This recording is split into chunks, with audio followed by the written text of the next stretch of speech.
Okay. Good morning, Margaret Ann. How are you? Morning, Ellen. I'm great. So, thank you for agreeing to be part of the College of Fellows Voices for the Future. And I'd like to start by just getting your view of your College of Fellows. Like, when did you first become a member of the College of Fellows? I was inducted in 2009 in San Diego. And looking back on that experience, how has being a part of the College of Fellows impacted your career, even your life? Well, like so much of PRSA, it's been that lifeline for my profession and my access to so many wonderful and experienced public relations professionals who are always just a call away if I need something or if I have a question, they're always there. Now, you have been quite active, holding a number of leadership positions, including the chair. So, what inspired you? I mean, the College of Fellows is like a pinnacle achievement. What inspired you to get so involved with the organization?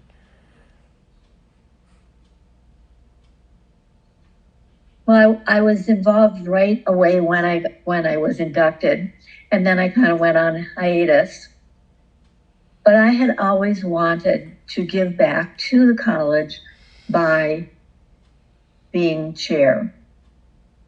And I decided to give it a try in 2021. And I applied when there was an opening due to a resignation. And that was a wonderful experience, being being chair-elect and then being chair and then immediate past chair, which I'm just finishing up in about a month. Well, thank you for your service for sure. So, and as you know, part of becoming a member of the College of Fellows requires that you recount kind of highlights of your career. And do you remember some of the career highlights that you included in your application? Or if not, what are one or two career highlights? Well, it's been a while. So what are some of the ones on there? I'm not sure. But there are definitely things that I have accomplished that would have been on there, whether they happened before or after I was a fellow. I'm really not sure anymore. But I really believe it's important to use our public relations skills within the community and our involvement within the community. And to that end, as I've served on committees and served on boards in various organizations, I've tried to help people understand how important public relations can be in achieving an organization's goal. I worked with an organization called Open Arms of Minnesota, which prepares and delivers meals to people who initially it was people with HIV/AIDS, and then it expanded to people with other cancers as well. We had an incident of an employee who defrauded the organization of money. And I got a call from the board chair. I was on the board, and I got a call from the board chair asking me if I would put together a communications plan, a crisis communications plan. And I said, of course. But it was kind of significant, I thought, that he called and was proactive about it. And it was sort of all my years of saying, we need to be planful and thoughtful about how we go about talking about ourselves was coming back to people saying, hey, maybe this public relations stuff is important. It was kind of that milestone. I did the crisis communications plan, starting out by saying, make sure that And it was discovered by the staff, by the acting director and one of the key staff members. And I said, make sure that the first thing they do, and do it today, is go to the police department, open a file, and get this rolling. Because one of the most important things is to report and take action immediately. So by the time they finished talking with the lawyers and talking with me, I'd done the plan, pretty bare bones, but I knew we could work on it later if we needed to. And they went to the police department. The police said, oh, just come back tomorrow. And they said, oh, no, we can't. We have to open that file tonight. So they did, and ultimately that paid off. In the end, the person was convicted. We had a plan to go out to all of our donors. We talked with our staff, and our staff interacted very directly with our volunteers because they were cooking meals side by side to get out to our clients.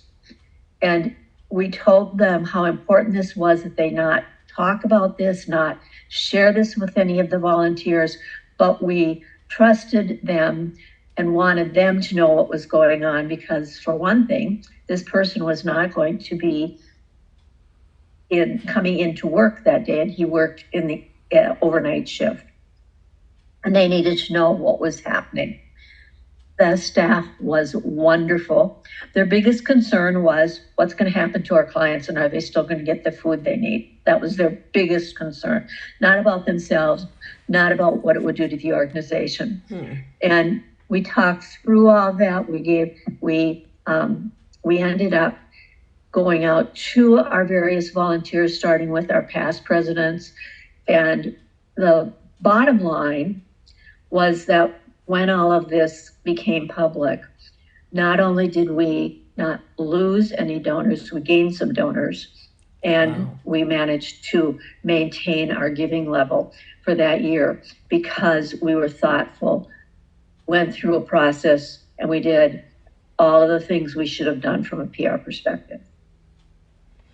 But I believe that as a PR professional, I have the responsibility to teach other people about how to use public relations and the principles that we live by to further the mission of the organization. And this is one example where it worked very well.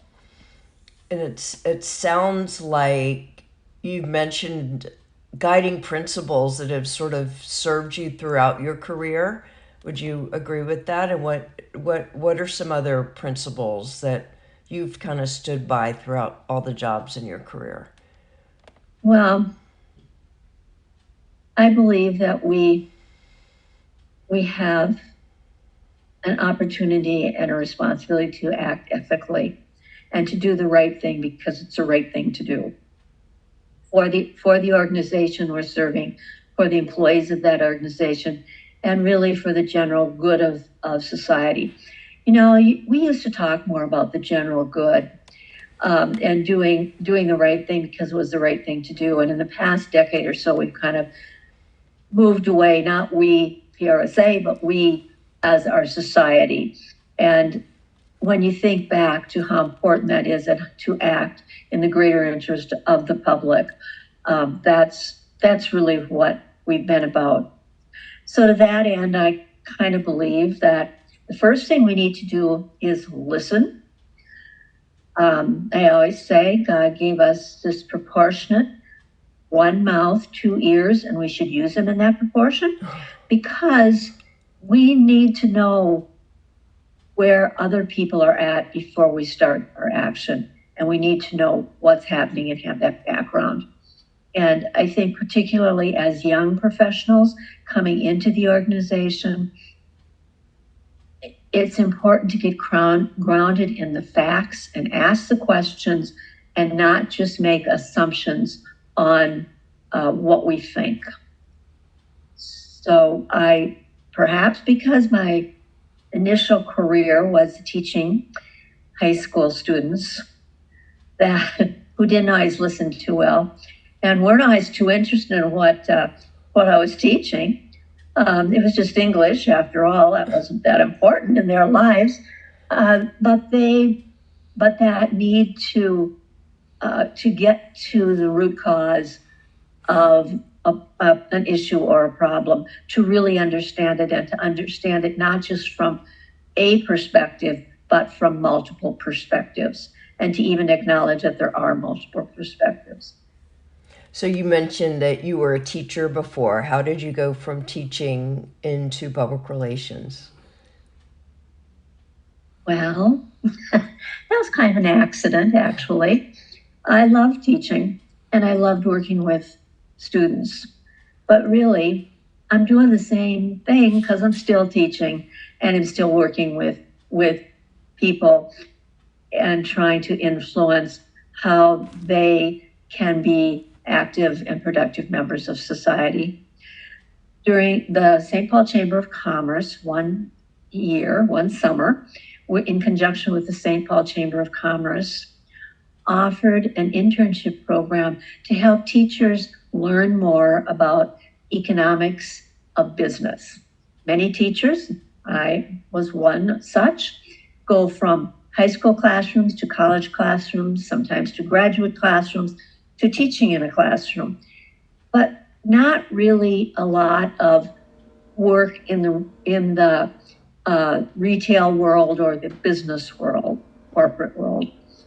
And this was an opportunity to fill that gap of learning. I applied and was accepted at what was then Sperry Corporation, is now Unisys. And I worked during that summer.